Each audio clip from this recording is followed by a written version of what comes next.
దేవునికి మహిమ కలుగునుగాక.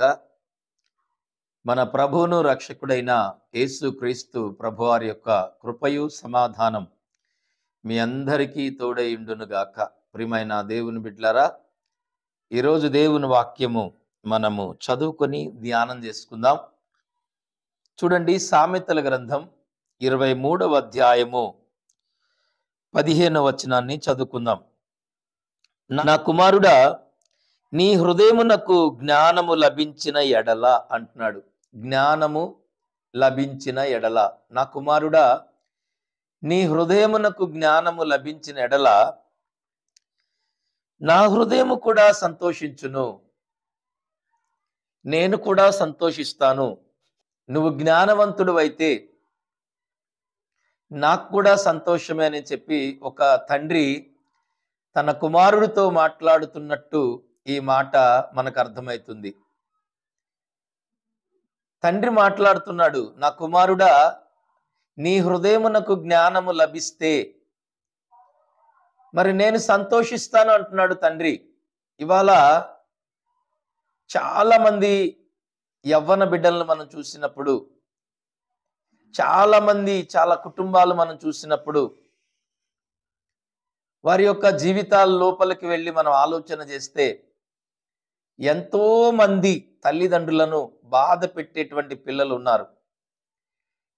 తల్లిదండ్రులు కూడా పిల్లలను బాధ పెట్టేటువంటి తల్లిదండ్రులు కూడా ఉన్నారు. రకరకాల కుటుంబాలు ఈ లోకంలో మనం చూస్తాం. ప్రియమైన దేవుని బిడ్డలారా, ఒక తండ్రి కుమారుడితో చెప్పే మాట, నీ హృదయమునకు జ్ఞానం అవసరం.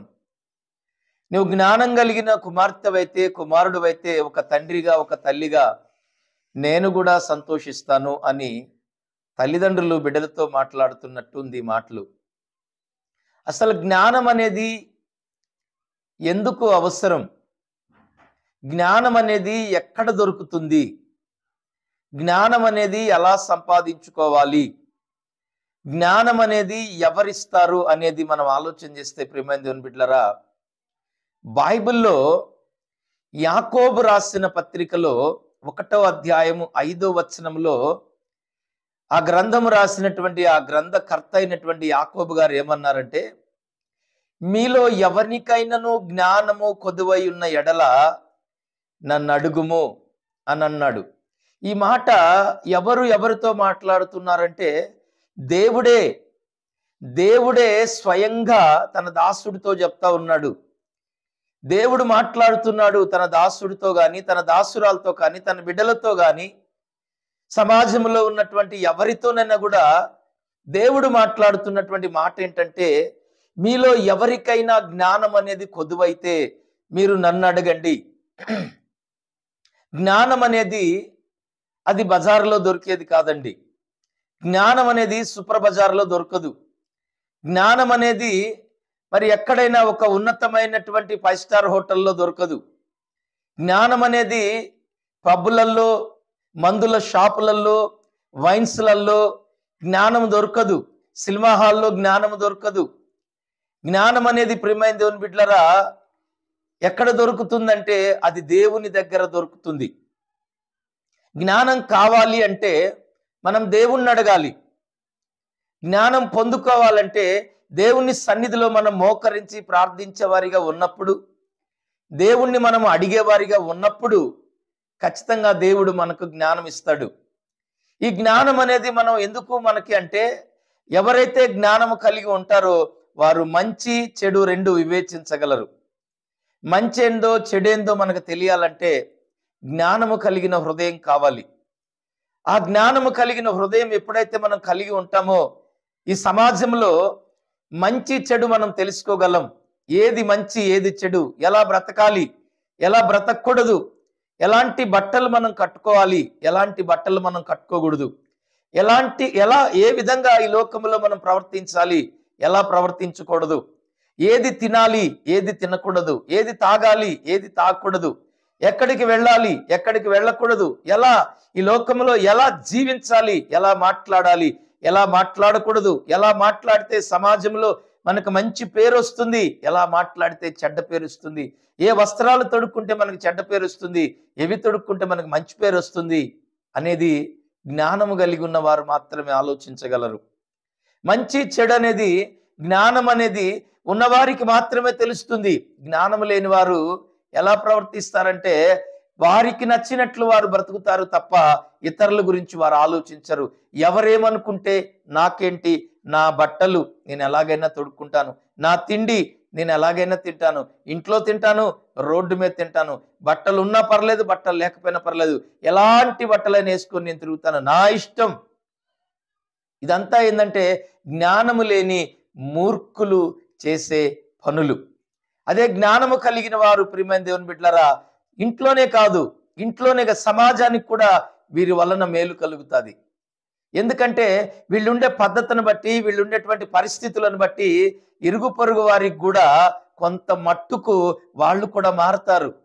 వాళ్ళు కూడా వీళ్ళలాగా మనం కూడా బ్రతకాలి, మంచిగా ఓ పద్ధతిగా సమాజంలో ఒక మంచి పేరు కలిగి మనం ఉండాలనేటువంటి మా యొక్క జ్ఞానము కలిగినటువంటి వ్యక్తులను చూసినప్పుడు కొంతమంది అజ్ఞానులు కూడా మారే అవకాశం ఉంది. కాబట్టి ప్రియమైన దేవుని బిడ్డలారా, జ్ఞానం అనేది చాలా అవసరం అండి. ఆ జ్ఞానం అనేది ఎక్కడ దొరుకుతుందంటే అది దేవుడే ఇస్తాడు. మనం దేవుణ్ణి అడగాలి. మనం దేవుణ్ణి అడిగినప్పుడు ఖచ్చితంగా ఆశపడ్డ ప్రాణాన్ని దేవుడు తృప్తిపరుస్తాడు. కాబట్టి జ్ఞానం అనేది చాలా చాలా చాలా చాలా అవసరమైంది. కాబట్టి ప్రతి ఒక్కరు కూడా జ్ఞానము కోసం దేవుణ్ణి అడగండి. అదే సామెతల గ్రంథములో కూడా మరి 14వ అధ్యాయం 1వ వచనములో ఏముంటదంటే, జ్ఞానము కలిగినటువంటి స్త్రీ తన ఇల్లు కట్టుకొనును. జ్ఞానము కలిగిన స్త్రీ ఏం కడుతుందంటే తన ఇల్లు కట్టుకుంటుంది. తన ఇల్లుని చక్కగా కట్టుకుంటుంది. తన భర్తను, తన బిడ్డల్ని, తన కుటుంబాన్ని సమాజంలో ప్రజల ఎదుట, అధికారుల ఎదుట, అందరి ఎదుట కూడా తన ఇల్లు కట్టుకుంటుంది. అందరికీ మంచి పేరు తీసుకొచ్చేటువంటి కుటుంబంగా కట్టుకుంటుంది. కుటుంబం అంటే ఇంట్లో ఎవరుంటారు? భార్య, భర్త, పిల్లలు, అత్త, మామ, తల్లిదండ్రులు, ఇలాగ బంధువులు, స్నేహితులు, శ్రేయభిలాషులు ఎంతో మంది ఉంటారు. వీళ్ళందరి ఎదుట కూడా ఆ ఇల్లు మంచిగా కట్టుకుంటుంది, అందరితో మంచి పేరు తెచ్చుకుంటుంది. అదే జ్ఞానము లేని స్త్రీ అంటే మూర్ఖురాలు ఏం చేస్తుందంటే తన చేతులతో తన ఇల్లు పెరికి వేసుకుంటుంది, పాడు చేసుకుంటుంది. పచ్చని సంసారాలు కూడా ఎంతో మంది నాశనం చేసుకున్న వారు ఉన్నారు. పచ్చని కుటుంబాల్ని పాడు చేసుకున్న వాళ్ళు ఉన్నారు. పచ్చని జీవితాలు సర్వనాశనం చేసుకొని మరి చెల్లా చెదురు చేసుకొని ముక్కలు ముక్కలు చేసుకొని మరి దిక్కులేని వారుగా అనాథలుగా బ్రతుకుతున్నటువంటి వారు ఎంతో మందిని ఈ లోకంలో మనం చూస్తున్నాం. కాబట్టి ప్రియమైన దేవుని బిడ్డలారా, మీరు గ్రహించాలి, ఒక ఇల్లు కట్టబడాలంటే జ్ఞానం కావాలి. ఈ లోకములో మనం బ్రతకటానికి జ్ఞానం కావాలి. బ్రతకటం అంటే చూడండి, జంతువులు బ్రతుకుతున్నాయి, మనం బ్రతుకుతున్నాం అన్నట్టు కాదు. కానీ జంతువులు అటువంటిది చాలా పద్ధతిగా బ్రతుకుతాయి, ఛాయ్ అంటే వెళ్ళిపోతాయి. కానీ మనుషులకు ఎన్నిసార్లు దేవుడు అంటాడు, ఎన్ని మారులు గద్దించినను లోబడనొల్లని వానికి మరణము హఠాత్తుగా వచ్చును అంటాడు. దేవుడు గద్దించినప్పుడు జ్ఞానము కలిగినటువంటి కుమారుడు, కుమార్తె ఏం చేస్తారంటే లోబడతారు. అదే తల్లిదండ్రులు కూడా గద్దించినప్పుడు జ్ఞానము కలిగినటువంటి బిడ్డలు లోబడతారు. అదే జ్ఞానము లేని వారు తిరుగుబాటు చేస్తారు, అక్రమమైన పనులకు అలవాటు పడతారు. అందుకని యెషయా గ్రంథంలో కూడా 1వ వచనములో మరి దేవుడు అంటాడు, నేను పిల్లలను పెంచి పెద్దవారిగా చేశాను, కానీ వారు నా మీద తిరగబడ్డారు. దేవుడు మాట్లాడుతున్నాడు, ఆకాశమా ఆలకించుము, భూమి చెవియొగ్గుము అంటున్నాడు. నేను పిల్లలను పెంచాను, మరి పెద్ద చేశాను, గొప్పవారిగా చేశాను, విద్యాబుద్ధులు నేర్పాను, కానీ వాళ్ళు నా మీద తిరగబడుతున్నారు. ఇవాళ ఎన్ని కుటుంబాల్లో మరి తల్లిదండ్రుల మీద బిడ్డలు తిరగబడుతున్నారండి. తల్లికి తండ్రికి వృద్ధాప్యంలో అన్నం కూడా పెట్టకుండా, మంచి వస్త్రాలు ఇవ్వకుండా, వారి బాగోగులు చూడకుండా నడి రోడ్డు మీదకి లాగి వారిని కొడుతున్న వాళ్ళు ఉన్నారు. విపరీతంగా రోడ్డు మీదకి నెట్టేసిన వారు ఉన్నారు. ఇవాళ ఎంతో మంది తల్లిదండ్రులు అనాథ శరణాలయములో, వృద్ధాశ్రమంలో బ్రతుకుతున్నటువంటి తల్లిదండ్రులు ఉన్నారు. ఉన్న ఆస్తులన్నీ బిడ్డలకిచ్చి, బిడ్డలను ప్రేమించి, బిడ్డల్ని మాకు చూస్తారు, మాకు పెడతారని ఎంతో మంది తల్లిదండ్రులు ఆలోచించకుండా మరి బిడ్డలకు ఆస్తులను పంచిపెట్టి ఇవాళ అడుక్కు తింటున్నటువంటి తల్లిదండ్రులు ఎంతో మంది ఉన్నారు. గమనించండి, ఈ వృద్ధాశ్రమాలు, అనాథ శరణాలయాలు ఎందుకు వచ్చినాయంటే, చూడండి, తల్లిదండ్రులు కూడా బిడ్డలను పట్టించుకోకపోతే అలాంటి బిడ్డలు అనాథలైపోయి అక్రమ సంబంధాలు పెట్టుకొని మరి పిల్లల్ని కని రోడ్ల మీద వదిలేస్తే అనాథ శరణాలయాలు వచ్చినాయి. తల్లి తండ్రి లేక అనాథ శరణాలు వచ్చినాయి. కొంతమంది రకరకాల పాపాల్లో బిడ్డలను కని వదిలేస్తే అనాథ శరణాలు వచ్చినాయి. అలాగే కొంతమంది తల్లిదండ్రుల పరిస్థితి కూడా ఉంది. బిడ్డలు విలాసవంతమైన జీవితాలకు అలవాటు పడి, చెడు వ్యసనాలకు అలవాటు పడి, అక్రమ సంబంధాలకు అలవాటు పడి, విచ్చలవిడిగా డబ్బులు ఖర్చు పెట్టి ఉన్న ఆస్తి అంతస్తులన్నీ కరిగిపోయి మరి అంతా పాడు చేసి తల్లిదండ్రులు చూడక దిక్కులేక రోడ్ల మీద వదిలేసినప్పుడు మరి ఈ యొక్క వృద్ధాశ్రమాలు వచ్చినాయి. దిక్కు దశ లేక మరి అక్కడ చేరారు ఎంతో మంది తల్లిదండ్రులు. దీనంతటికి కారణం ఏంటో తెలుసండి, జ్ఞానం లేకపోవుట. జ్ఞానం లేదు, మంచి చెడు తెలియక ఎన్నో కుటుంబాలు ఇవాళ పతనమవుతున్నాయి. ఎవరు చెప్పినా కూడా వినే పరిస్థితి లేదు. ఈ కాలంలో ఎవరిని కదిలించినా కూడా వారి నోట్లోంచి మంచి మాటలు రావట్లేదు. ఎవరిని కదిలించినా కూడా అంతా కూడా ఏంటంటే వ్యతిరేకం, గర్వంతో మాట్లాడుతూ ఉన్నారు. పరిస్థితులు ఏవి కూడా అనుకూలంగా లేవు. అందుకని ఎఫెసీయులకు రాసిన పత్రికలో మరి 5వ అధ్యాయంలో మనం చూస్తే, దినములు చెడ్డవి గనుక సమయమును పోనీయక సద్వినియోగపరచుకోమని దేవుడు అంటాడు. మీరు అజ్ఞానుల వలె కాక జ్ఞానుల వలె నడుచుకొనుడి, జీవించండి, జ్ఞానుల్లా బ్రతకండి. మీరు అజ్ఞానుల్లా ఉండొద్దు, దేవుని చిత్తముని ఎరిగి ఉండండి అంటున్నాడు అక్కడ ఆయన. దినాలు చెడ్డాయి, రోజులు బాగలేదు, పరిస్థితులు ఏవి అనుకూలంగా లేవు. కాబట్టి మీరు అజ్ఞానుల వలె మీరు బ్రతకొద్దు, జ్ఞానుల్లాగా ఉండండి, మంచి జీవితాలు కలిగి ఉండండి, దేవుని చిత్తాన్ని ఎరిగి ఉండండి. ఈ లోకములో బ్రతికినంత కాలం చిన్న జీవితం మనకు దేవుడిచ్చాడు. ఈ చిన్న జీవితంలోనే కొన్ని తరాలకు మనం గుర్తుండిపోయే వారిలాగా మనం బ్రతికి చూపించాలి. అనేకులకు ఆశీర్వాదకరంగా మనం ఉండాలి. ఇవాళ చాలా మంది డబ్బు సంపాదిస్తున్నారు, ఇళ్ళు సంపాదిస్తున్నారు, పొలాలు సంపాదిస్తున్నారు, వెండి బంగారము సంపాదించుకోగలుగుతున్నారు, కానీ మంచి పేరు మాత్రము సంపాదించుకోలేకపోతున్నారు. అందుకనే బైబిల్ చెప్తుంది, వెండి బంగారముల కంటే కూడా మీరు మంచి పేరును సంపాదించుకోండి. మంచి పేరు కావాలండి.